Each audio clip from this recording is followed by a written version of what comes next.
और 3 बजे की पहली ब्रेकिंग न्यूज आपको बता दें, महाराष्ट्र में बयान पर बवाल के बाद राज्यपाल कोश्यारी ने सफाई दी है। बोले मराठियों के अपमान का कोई इरादा नहीं था, मैं तो बस गुजरातियों और राजस्थानियों के योगदान की प्रशंसा कर रहा था। सफाई देते हुए कोश्यारी ने कहा कि मुंबई महाराष्ट्र का गौरव है, ये देश की आर्थिक राजधानी भी है।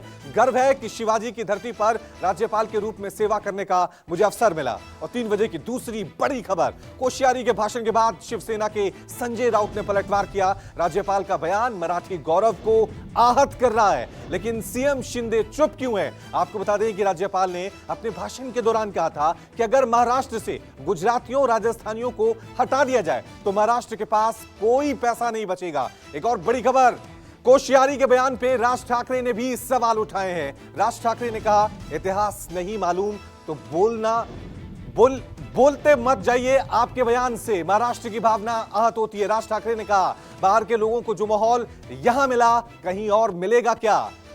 और 3 बजे की अगली बिग ब्रेकिंग न्यूज आपको बता दें, कांग्रेस नेता और सांसद जयराम रमेश ने राज्यपाल के बयान की निंदा की है। कहा इनका नाम कोश्यारी है, लेकिन एक गवर्नर के तौर पर जो बोलते हैं और जो करते हैं उसमें थोड़ी भी होशियारी नहीं होती। ये कुर्सी पर सिर्फ इसलिए बैठे हैं क्योंकि हम दो के आदेश का निष्ठापूर्वक पालन करते हैं। और 3 बजे की 5वीं बड़ी खबर, चंडीगढ़ में ड्रग्स तस्करी और राष्ट्रीय सुरक्षा पर राष्ट्रीय सम्मेलन को केंद्रीय गृह मंत्री अमित शाह ने संबोधित किया। कहा ड्रग्स से परिवार और समाज तबाह होता है, ड्रग्स के भयानक दुष्चक्र से देश को बचाना जरूरी है, आने वाली पीढ़ी को ड्रग्स से बचाना है। शाह ने कहा कि स्पष्ट नीतियों से ड्रग्स के खिलाफ लड़ाई जारी रहेगी। बड़ी खबर बिहार से, बिहार के पटना में जेपी नड्डा ने भव्य रोड शो किया। नड्डा ने पटना एयरपोर्ट से गांधी मैदान तक रोड शो किया। रोड शो के दौरान भारी संख्या में बीजेपी कार्यकर्ता इकट्ठा हुए। बीजेपी कार्यकर्ताओं में जबरदस्त उत्साह भी देखने को मिला। जय श्री राम के नारों से गूंज उठी सड़कें। रोड शो के बाद जेपी नड्डा बिहार बीजेपी की बैठक में शामिल होंगे। 2 दिवसीय इस बैठक में गृह मंत्री अमित शाह भी हिस्सा लेने जा रहे हैं। एक और बड़ी खबर आपको बता दें, नई शराब नीति पर जारी घमासान के बीच डिप्टी सीएम मनीष सिसोदिया का ऐलान। सिसोदिया ने कहा दिल्ली में पुरानी शराब नीति लागू होगी। इस दौरान सिसोदिया ने बीजेपी पर गंभीर आरोप लगाते हुए निशाना भी साधा। कहा सरकार यहां नकली शराब बेचना चाहती है। गुजरात में बीजेपी के लोग घर में नकली शराब बनाते हैं और बेचते हैं, यही इनका मॉडल है। आपको बता दें कि मौजूदा शराब नीति 31 जुलाई को खत्म होने वाली है। पुरानी आबकारी नीति 1 अगस्त से लागू होगी। पीएम मोदी ने विज्ञान भवन में अखिल भारतीय जिला विधिक सेवा प्राधिकरण बैठक के उद्घाटन सत्र में हिस्सा लिया। उद्घाटन समारोह में भारत के मुख्य न्यायाधीश एनवी रमन्ना, केंद्रीय कानून मंत्री किरण रिजिजू मौजूद रहे। कार्यक्रम को संबोधित करते हुए पीएम मोदी ने कहा कि लोगों को देश की अदालतों से उम्मीद है, कमजोर से भी कमजोर व्यक्ति को न्याय मिलना चाहिए। पीएम ने कहा कि यह समय देश के विकास के लिए संकल्प लेने का है।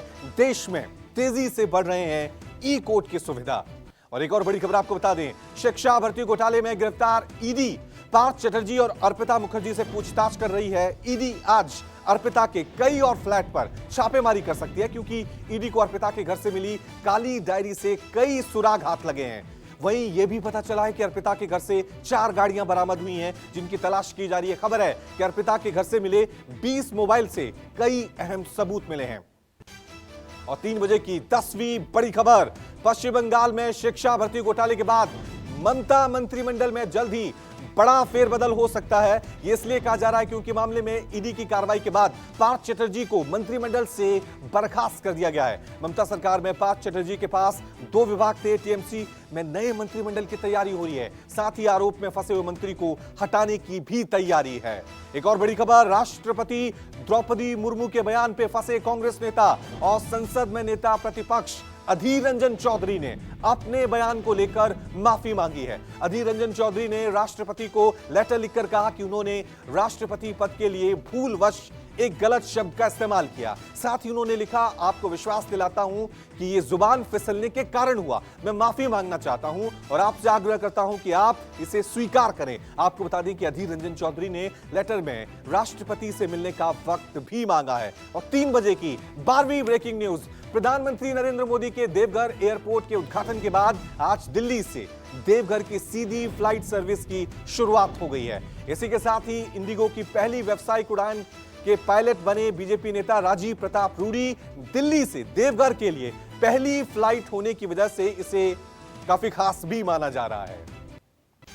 घाटी में आतंकियों पर प्रहार जारी है। बारामूला में सुरक्षा बलों ने एक आतंकी को ढेर कर दिया है। मुठभेड़ में 3 पुलिसकर्मी घायल हुए हैं। बताया जा रहा है कि आतंकवादियों की मौजूदगी की सूचना मिलने के बाद घेराबंदी कर दी गई थी और सर्च ऑपरेशन शुरू किया गया। आतंकियों के सुरक्षा बलों पर गोलीबारी करने के बाद सर्च ऑपरेशन तेजी से वहां पे शुरू कर दिया गया। फिलहाल बारामूला में आतंकियों से एनकाउंटर अभी भी जारी है। एक और बड़ी खबर आपको बता दें, मंगलुरु में एबीवीपी के कार्यकर्ताओं का विरोध प्रदर्शन। बीजेपी नेता प्रवीण नेट्टारू की हत्या पर विरोध। गृह राज्य मंत्री के घर के बाहर विरोध प्रदर्शन। पुलिस ने कार्यकर्ताओं को प्रदर्शन स्थल से हटाने की कोशिश की है। बाड़मेर में मिग 21 हादसे का शिकार हुए फ्लाइंग कमांडर अद्वितीय बल को अंतिम विदाई दी गई। आपको बता दें कि इस अंतिम विदाई में जन सैलाब उमड़ा। उन्हें जम्मू में पूरे राजकीय सम्मान के साथ अंतिम विदाई दी गई। आपको बता दें कि राजस्थान के बाड़मेर में वायुसेना का एक फाइटर जेट मिग 21 वायुसेना का क्रैश हो गया था। विमान के क्रैश का धमाका इतना तेज था कि आसपास के 3 किलोमीटर तक इसकी आवाज सुनाई दी थी। आधे किलोमीटर तक फैले मलबे में चारों तरफ आग लग गई थी। हादसे में विमान में सवार दोनों pilot, wing commander M Rana और फ्लाइट लेफ्टिनेंट अद्वितीय बल शहीद हो गए थे। एक और बड़ी खबर, बिग ब्रेकिंग न्यूज। देश विरोधी गतिविधियों को लेकर सुर्खियों में पॉपुलर फ्रंट और इंडिया पीएफआई संगठन आज दिल्ली में सेव दी रिपब्लिक नाम से रैली करने वाला है, लेकिन दिल्ली पुलिस ने पीएफआई को इस रैली की अनुमति नहीं दी है। वहीं इससे पहले विश्व हिंदू परिषद ने दिल्ली पुलिस आयुक्त को लेटर लिखकर पीएफआई की इस रैली को रोकने की मांग की थी। आपको बता दें, इस वक्त पूरे देश में पीएफआई को लेकर छापेमारी चल रही है। और 3 बजे की 17वीं ब्रेकिंग न्यूज, देश में कल के मुकाबले कोरोना के मामलों में तेजी आई है। 24 घंटे में 20,408 नए मरीज। आंकड़ों के मुताबिक एक दिन में 54 संक्रमितों की मौत, 20,958 मरीज ठीक हुए। सक्रिय मरीजों की संख्या में लगातार बढ़ोतरी हुई। एक्टिव मरीजों की संख्या बढ़कर 1,43,000 से ज्यादा।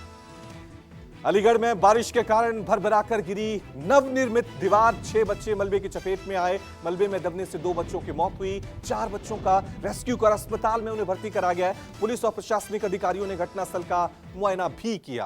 और 3 बजे की 19वीं ब्रेकिंग न्यूज आपको बता दें, कटिहार के इलाकों में भारी बारिश हुई है, जिसके बाद मनिहारी में गंगा नदी उफान पर है। कई गांव में नदी का पानी घुसा। गंगा किनारे कटाव भी शुरू हो गया है। कटाव में सैकड़ों एकड़ जमीन गंगा में विलीन हो गई। बाढ़ के कारण लोग अपने घरों को छोड़ने पर मजबूर भी हुए। और 3 बजे की 20वीं ब्रेकिंग न्यूज, नैनीताल में भीषण लैंडस्लाइड हुआ, जिसकी वजह से नैनीताल को जोड़ने वाले भवाली मार्ग पे पहाड़ दरकने से आवागमन पूरी तरह से ठप हो गया है। सड़क करीब 30 मीटर हिस्सा इसका खाई में तब्दील हो चुका है। सड़क का 30 मीटर हिस्सा खाई में सामने के कारण पर्यटकों और दर्जनों गांव के ग्रामीणों को अब जोली कोट के रास्ते नैनीताल आना पड़ेगा। जिले के डीएम, एसएसपी और पीडब्ल्यूडी अधिकारी मौके पर पहुंचे और हालात का जायजा भी लिया। देश के कई हिस्सों में भारी बारिश और बाढ़ की वजह से जनजीवन अस्त व्यस्त हो गया है। पहाड़ से मैदान तक आसमान से आफत बरस रही है। कल रात से ही दिल्ली में झमाझम बारिश हो रही है। बारिश के चलते दिल्ली का पारा गिरा। वहीं हिमाचल और उत्तराखंड के कई हिस्सों में बारिश मुसीबत बनकर आई है। भारी बारिश के चलते जम्मू कश्मीर में चिनाब नदी उफान पर है। मौसम विभाग ने यूपी, राजस्थान, मध्य प्रदेश समेत कई और राज्यों के लिए एक बार फिर बारिश का अलर्ट जारी किया है।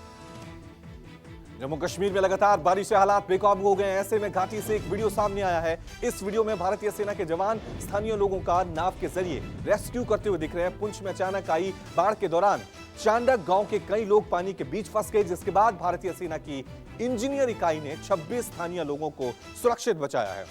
और 3 बजे की 23वीं ब्रेकिंग न्यूज, भागलपुर में हुआ bomb blast. Nathnagar police training camp gate के पास यह धमाका हुआ। अफरा तफरी मची। पुलिस और डॉग स्क्वाड की टीम ने मामले की छानबीन शुरू कर दी है। बम ब्लास्ट उस जगह हुआ है जहां हजारों की संख्या में ट्रेनिंग करने वाले पुलिस रहते हैं।